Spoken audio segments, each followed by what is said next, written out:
Hi students, तो कैसे हैं आप लोग। उम्मीद है सब ठीक होंगे। तो आज की इस वीडियो में हम बात करने वाले हैं क्लास 12 ज्योग्राफी के इंपॉर्टेंट क्वेश्चंस की। तो जितने भी ज्योग्राफी के यूनिट्स हैं उनके मैं आपको इंपॉर्टेंट क्वेश्चंस इस वीडियो में बताने वाला हूं। लेकिन उससे पहले आप हमारा जल्दी से व्हाट्सअप ग्रुप और हमारा टेलीग्राम चैनल ज्वाइन कीजिए। उनका लिंक आपको नीचे डिस्क्रिप्शन में मिलेगा। और अगर आपको क्लास 12 के बाकी सब्जेक्ट्स के भी इंपॉर्टेंट क्वेश्चंस देखने हैं तो उस प्लेलिस्ट का लिंक भी आपको नीचे डिस्क्रिप्शन में मिलेगा। उस लिंक पर क्लिक कीजिए और वहाँ से आप क्लास 12 के बाकी सब्जेक्ट्स के भी इंपॉर्टेंट क्वेश्चंस देखिए। तो चलिए शुरू करते हैं इस वीडियो को।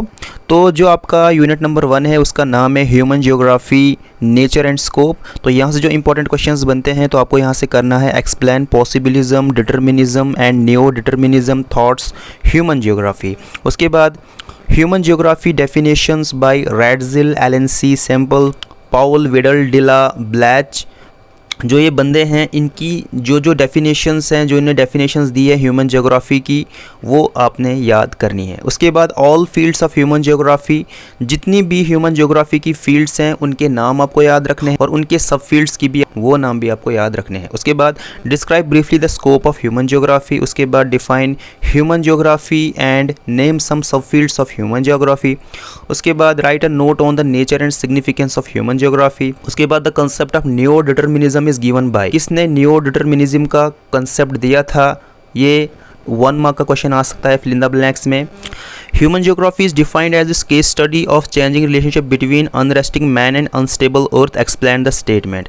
उसके बाद एक्सप्लेन नेचुरलाइजेशन ऑफ ह्यूमंस। तो ये थे वो सारे के सारे इंपॉर्टेंट क्वेश्चंस जो आपने यूनिट नंबर 1 से करने हैं। अब हम बात करते हैं अगले यूनिट की जिसका नाम है प्यूपल, जो कि 6 मार्क्स का यूनिट है। तो इस यूनिट से जो इंपॉर्टेंट क्वेश्चंस बनते हैं तो आपको यहाँ से करना है discuss different factors influencing the distribution of population in the world. उसके बाद explain the trends of population growth in the world. उसके बाद what was the world population at the beginning of 21st century. उसके बाद what are the 3 components of population change, ये आपने detail में लिखना है। उसके बाद most populous country in the world is 1 mark का क्वेश्चन आ सकता है। Which continent has the highest growth rate of population in the world, तो ये भी 1 मार्क का क्वेश्चन आ सकता है। उसके बाद discuss the demographic transition theory. उसके बाद demographic transition theory can be used to describe and predict the future population of any area. Explain the statement. उसके बाद describe briefly the density of population in the world. उसके बाद the idea of human development is supported by 4 concepts. Name and explain each briefly. तो अब हम बात करते हैं अगले यूनिट, इसका नाम है ह्यूमन एक्टिविटीज़, जो कि 12 मार्क्स का यूनिट है। तो यहाँ से जो इंपॉर्टेंट क्वेश्चंस बनते हैं तो सबसे पहले आपको यहाँ से करना है what do you mean by nomadic herding, name the regions where it is practised. उसके बाद व्हाट आर कॉटेज इंडस्ट्रीज। उसके बाद gathering a primitive activity has become commercial in modern times to some extent. elucidate and name a few zones where it is still practiced. उसके बाद explain the highest level of decision making or policy making activities in the world. List a few countries of outsourcing. उसके बाद what is viticulture.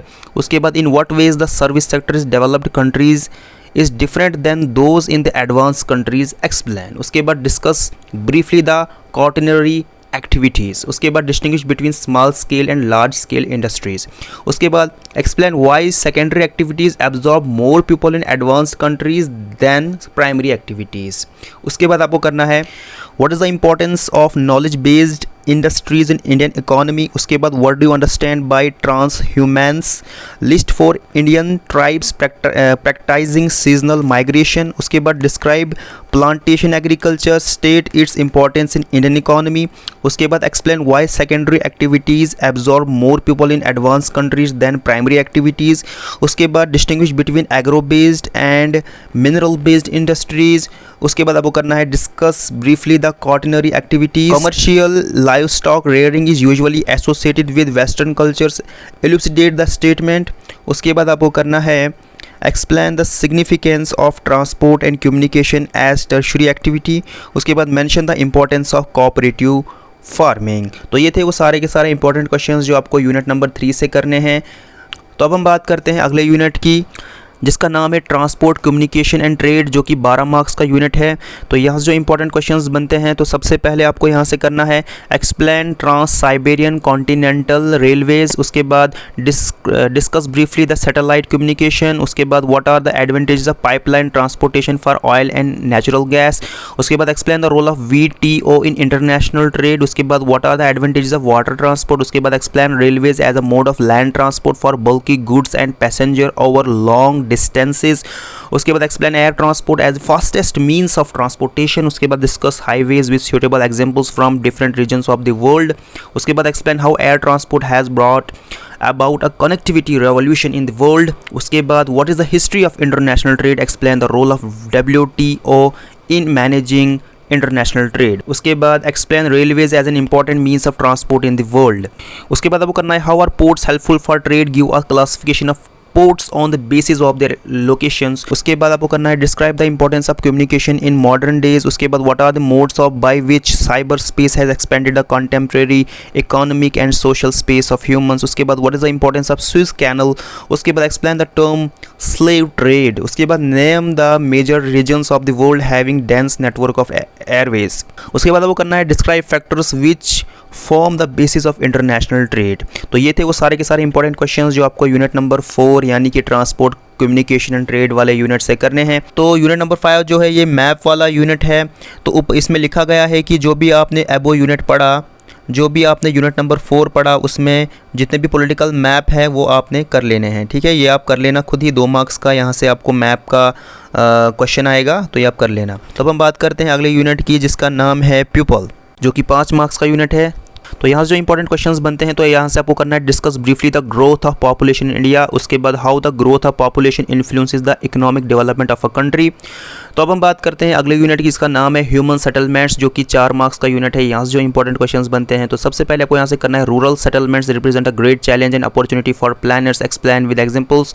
उसके बाद what are the problems of human settlements in developing countries, उसके बाद describe the problems of rural settlements, उसके बाद describe briefly the types of urban settlements in India, उसके बाद describe briefly the type of rural settlements in India. के बाद आपको करना है explain the different types of human settlements, उसके बाद आपको करना है name the regions where dispersed type of settlement is found in India, उसके बाद व्हाट आर गैरिसन टाउन्स, उसके बाद explain the smart cities mission of India, उसके बाद discuss the problems associated with urban settlements in developing countries.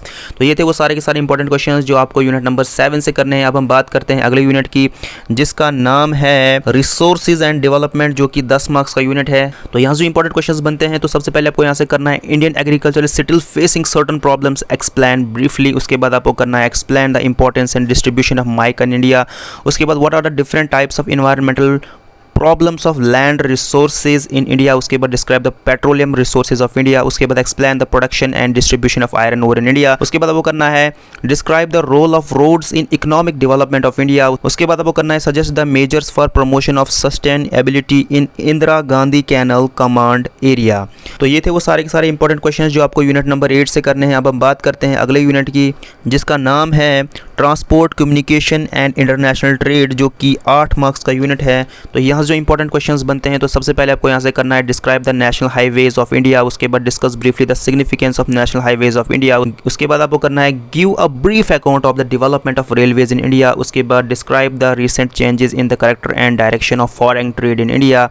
उसके बाद आपको करना है discuss the influence of geographical factors on the development of railways in India. उसके बाद how are ports helpful for trade, give a classification of ports on the basis.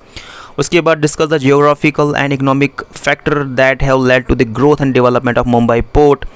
तो ये थे वो सारे के सारे इंपॉर्टेंट क्वेश्चंस जो आपको यूनिट नंबर 9 से करने हैं। अब हम बात करते हैं अगले यूनिट की, जिसका नाम है geographical perspective on selected issues and problems, 1 case study to be introduced for each topic. ये 5 मार्क्स का यूनिट है। तो यहाँ जो इंपॉर्टेंट क्वेश्चंस बनते हैं, तो सबसे पहले आपको यहाँ से करना है what are the effects of air pollution on the human health. उसके बाद ये वाला क्वेश्चन 1 मार्क के लिए आ सकता है, dash river is the most populated river in country between Delhi and Etawah. उसके बाद describe the problems of slums in India. उसके बाद give the difference between pollution and pollutant. उसके बाद environmental pollution is caused by, 1 mark के लिए question आ सकता है।